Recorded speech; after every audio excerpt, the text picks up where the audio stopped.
Audio Jungle.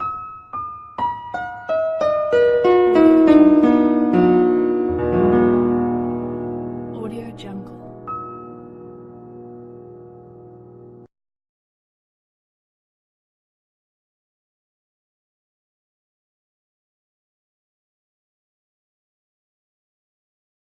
14. The French family. Beverly French and her husband lived on a cul-de-sac in a quiet little neighborhood where all of the neighbors were friends. There wasn't much that happened on that block that everyone didn't hear about by the next day. Her husband had carried a box of Christmas lights to the backyard and Beverly was in the front untangling her box of lights when she heard a voice ask if she needed help. The woman found it strange since she didn't hear anyone approach. The girl is the one that spoke. She was about 16 years old and dressed like a housewife in the 50s. She held the hand of a 10-year-old boy. When Beverly didn't respond, the girl spoke again stating that she wanted to help, but Beverly was overcome with fear that she knew was inspired by these two kids. Beverly was reminded of the way that a shark looks at their prey when the girl looked at her, and she knew that they had to leave. The girl eventually addressed her by name. Although she had never introduced herself, Beverly was terrified. 3 days later they returned with a third, and Beverly had a standoff as they asked to help her carry her groceries. She felt them zap her energy and their quiet confidence was off-putting, but nothing creeped her out like their deeply black eyes. After the children left, Beverly fell ill for 2 straight weeks. 13. Gas station in Boise, Idaho. A man named Kyle claims to have had received a phone call from his friend who was staying out of town with his girlfriend. The pair had stopped at a gas station to get snacks, and when they were walking back to their car they noticed 2 small children next to it. The kids asked the couple for a ride to a bus stop that was very far away, but the friend was put off by the children. They spoke with a confidence that made them seem much older than they actually were. They also had deeply black eyes. Though they were outside of the car, the young man felt an urge to open the door that wasn't coming from him. The children finally left and the young man called Kyle as soon as they did because he was so freaked out. After speaking to his friend, the young man pulled out of the gas station and was immediately hit by a truck, dying instantly. In the initial inquiry, the truck driver told police that he had swerved to avoid hitting 2 children on the side of the road. 12. Abilene, Texas. Brian Bethel's account of his experience with 2 little black-eyed children in Texas was first posted on an online forum. It was about 9:30 p.m. when Bethel pulled into the parking lot of the local movie theater to quickly write a check. He was using the light of the theater sign to write the check when he heard a knock on the window of his vehicle.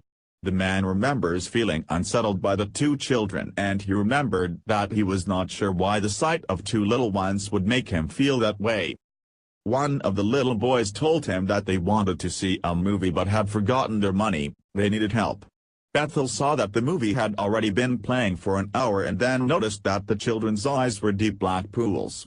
This is when the boy got visibly angry and said, "You have to let us in. We don't have a gun."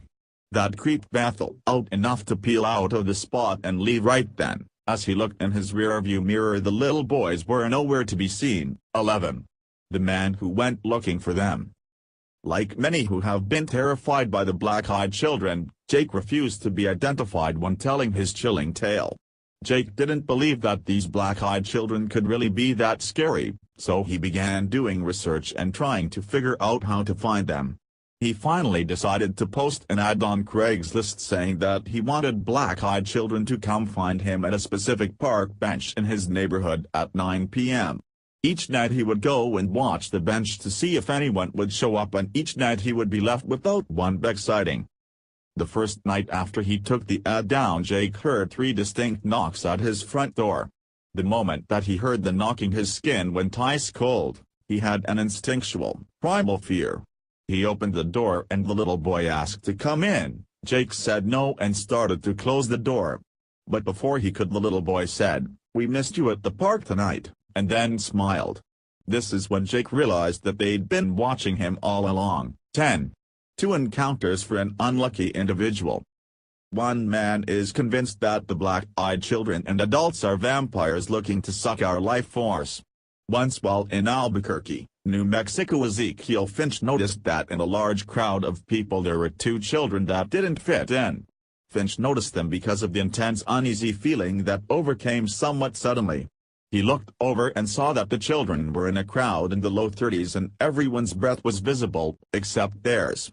They had flat smiles and their flat, black eyes just stared deeply into the crowd. Finch noticed that neither child drew breath in, they both had completely dead torsos. Finch had another experience with the woman all alone in the snow at his door wearing only a spaghetti strap shirt or a mini skirt. Finch warns everyone to avoid the plea of these black-eyed children and to remember that they aren't human. 9. Back to Cannock Chase. Over the last few decades, the little black-eyed girl of Cannock Chase has become a legend, which is why ghost hunters went back to the forest where she lives in October 2015. Haunted finders believe that they have caught the little black-eyed girl of Cannock Chase on camera in a live video feed. The video footage shows a small white outline in a forest as black as night. This is so amazing because the white figure seems to be emanating its own light source, an impossible feat for an earthly human or animal. The team captured this video footage after spending 6 hours hunting ghosts in the forest. Many children were said to have been buried in an unmarked grave after being murdered. Many in Cannock Chase think that the little girl is the spirit of one of those ill-fated children. To lure people into the fields, the little girl giggles and/or calls for help. 8. The Last Tale of Cannock Chase. When this little girl was spotted for the first time in 30 years, many psychics and ghost hunters flocked to Cannock Chase to contact the spirit. Christine Hamlet is a medium and went to Cannock Chase in hopes of snapping a photo of the girl. She used the technique where she took a photo of the water in hopes that the ghost would show themselves in the reflection.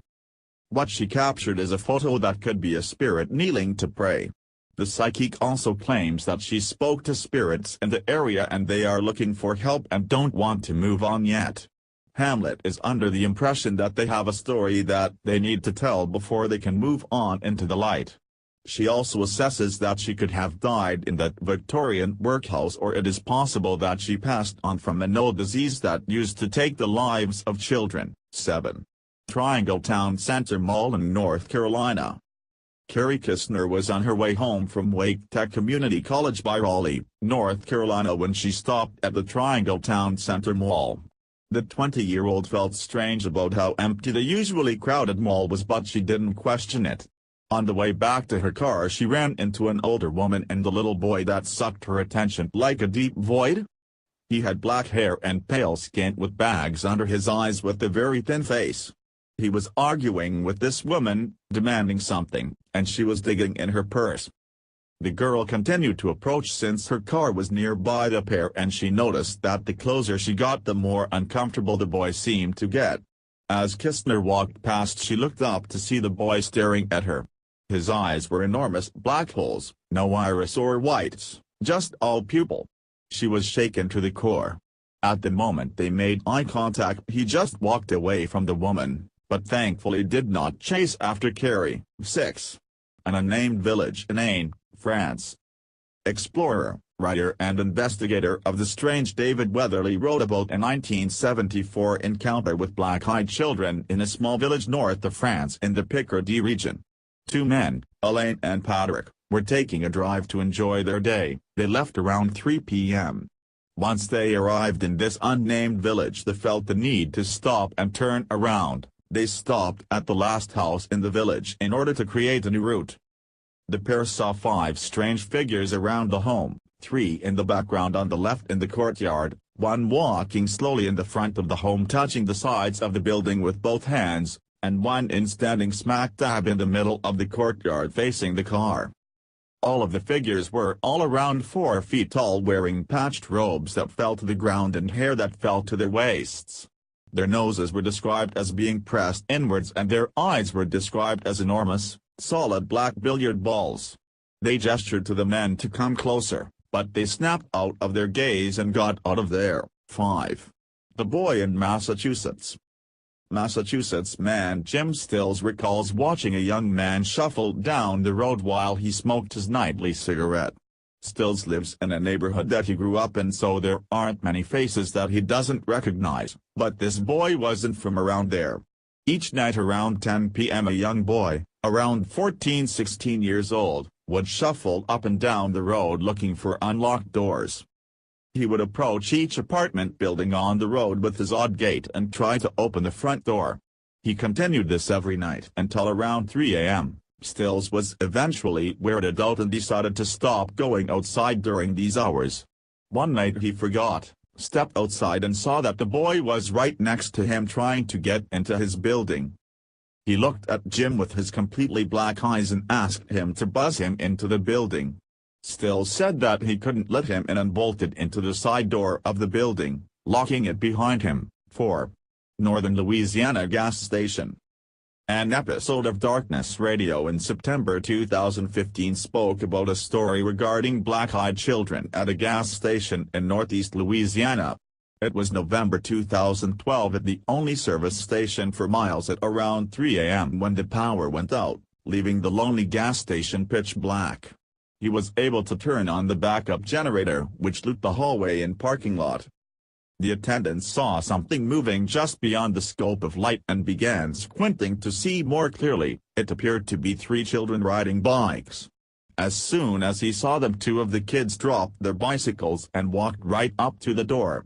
The attendant asked why they were out so late at night near the highway, wondering if they were okay. He was unsettled but not overly freaked out, so when the little girl said that they needed a phone, he handed over his cell.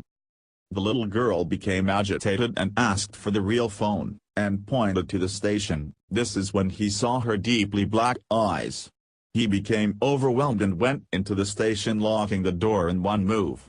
He shouted that the little girl should go home. They stared through the window for a moment before getting on their bikes and riding off into the darkness. 3.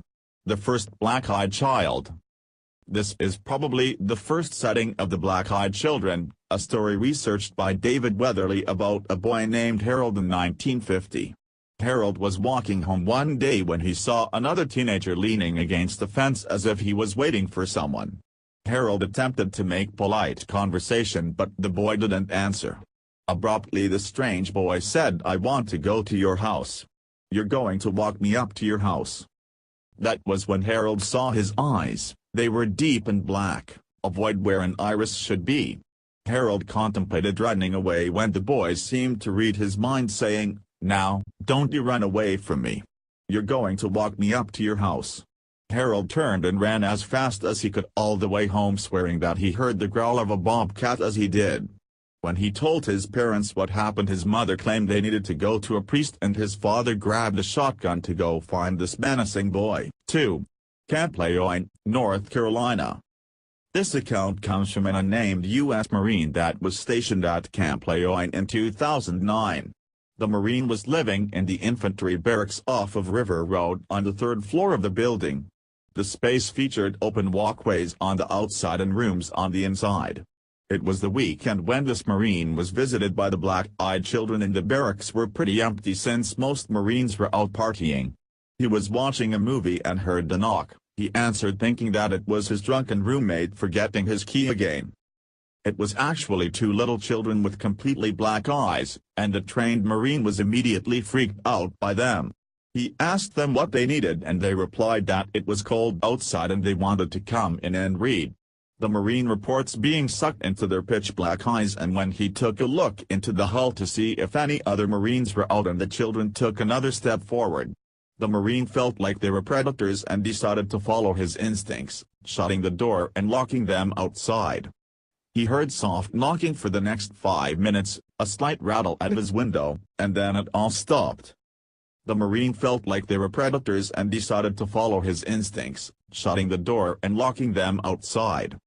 He heard soft knocking for the next 5 minutes, a slight rattle at his window, and then it all stopped. 1.